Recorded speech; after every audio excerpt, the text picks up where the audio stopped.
예, 한병돈입니다. 그 이진수 전 사령관님 이쪽으로 잠깐만 하나만 여쭤보겠습니다. 잠깐만 나와주시죠. 이진우 전 사령관님, 예.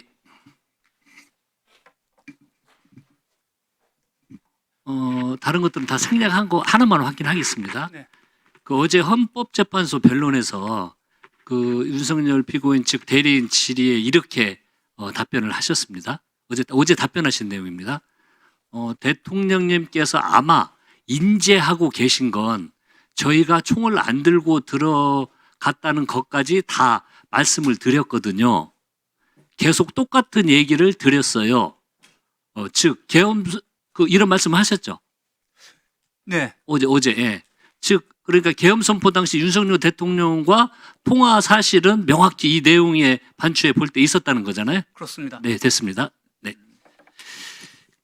오늘 대표로 합참의장님 나오셨으니까요.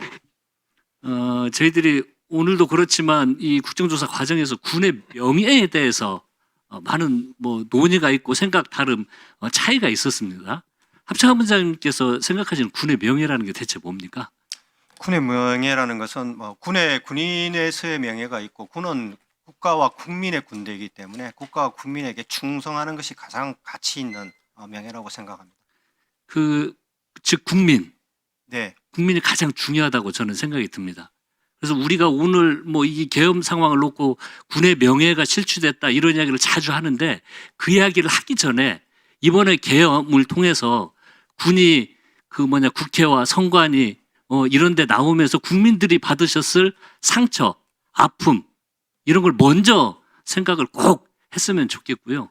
우리 707 특임단장이 한 이야기가 있지 않습니까? 우리 군 부대원들 정신적 고통까지 이번 행위 때문에 호소를 하고 있다고 합니다. 투입됐던 군인들이. 즉 이 군의 명예를 위해서 핵심 전제 조건은요. 국민의 신뢰입니다. 국민의 뜻이고 그리고 이번 행위 때문에 정말 진정한 국민으로부터 신뢰받는 군의 명예를 다시 찾기 위해서 얼마나 많은 노력이 있어야 되겠습니까? 그 신뢰를 찾기 위해서. 그래서 군의 명예를 이야기하기 전에 이번 조사를 통해서 국민이 받으셨을 상처, 군은 그걸 먼저 생각 꼭 좀 하고 앞으로 이런 일이 다시는 일어나지 않도록 합참의장님이 좀 구조적으로 노력을 이 부분에 좀 집중하셔야 되겠다. 이런 당부의 말씀을 하나 드리겠습니다. 잘 알겠습니다. 예. 그리고 실장님, 아까 우리 정진석 실장님, 실장님께서 아까 오전에 답변을 하시면서 그러니까 국회 좀 일방통행식 독주 이런 걸 대통령께서 많이 느끼셨고, 그래서 좀 국회에 대한 어떤 폐악질 이런 것들을 국민에게 알리기 위한 대통령의 고뇌에 찬 결단이셨다는 취지로 저는 들었거든요. 이번 계엄을. 지금도 우리 실장님 그렇게 이해를 12.12 담화에서 그런 표현이 있습니다. 그러니까 그 담화에서 그걸 했는데 그런 고뇌에 찬 결단을 이해하신다는 취지로 이해를 하셨거든요.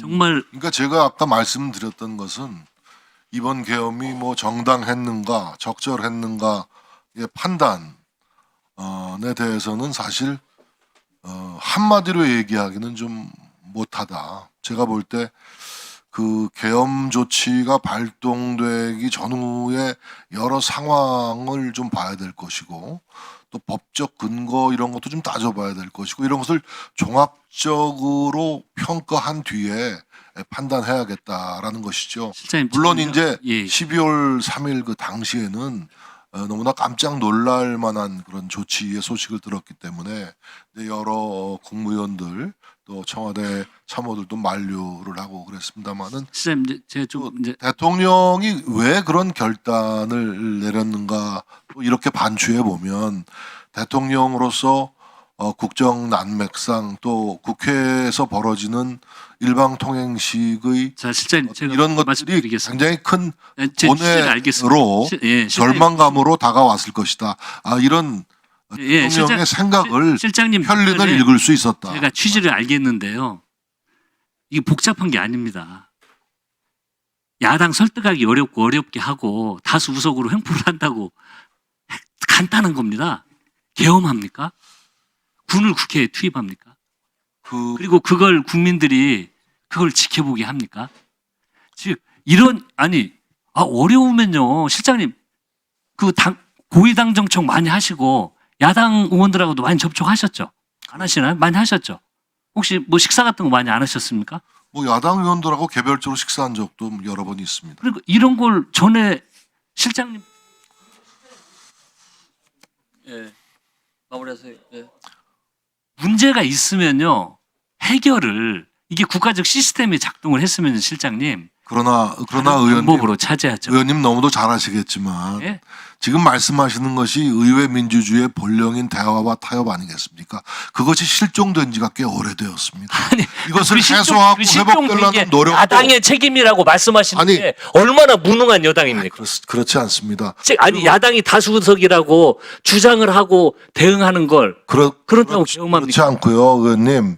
29명의 고위 공직자를 연타발로 탄핵하는 나라는 문명 세계에 없습니다. 문명세계예요. 예? 그것을 그렇지 않습니다. 하기 위해서 어떤 그렇게 노력을 해서 하셨습니까? 그렇게 해서 어떤 결과를 지금도 낳았습니까? 실장님은요 야당 탓만 하고 계시는 아니, 거예요. 그렇지 않습니다. 야당 탓하면 우리가 함께 반성하자는 이야기입니다. 여당으로서 우리가 그만큼 얼마나 무능했다는 걸 반증하는 이야기입니다. 어려울수록 풀으셨어야죠. 어려울수록 더 극복하셨어야죠. 그 방법은 계엄으로 해서는 안 되죠.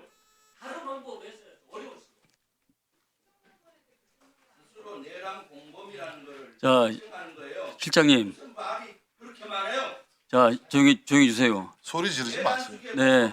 소리 막 지르지 마세요. 네. 네? 실장님, 자, 가만히 계세요. 실장님. 소리- 동의보험에 보면 말이죠. 통죽 불통, 불통죽 통이란 말이 있습니다. 통하면은 아프지 아니하고 아프지 아니하면 통한다. 이것은 인간의 그 신체의 그 혈류뿐만 아니라 정치에서도 저는 똑같다고 생각을 합니다. 소통이 그만큼 안 됐다는 겁니다. 그만치.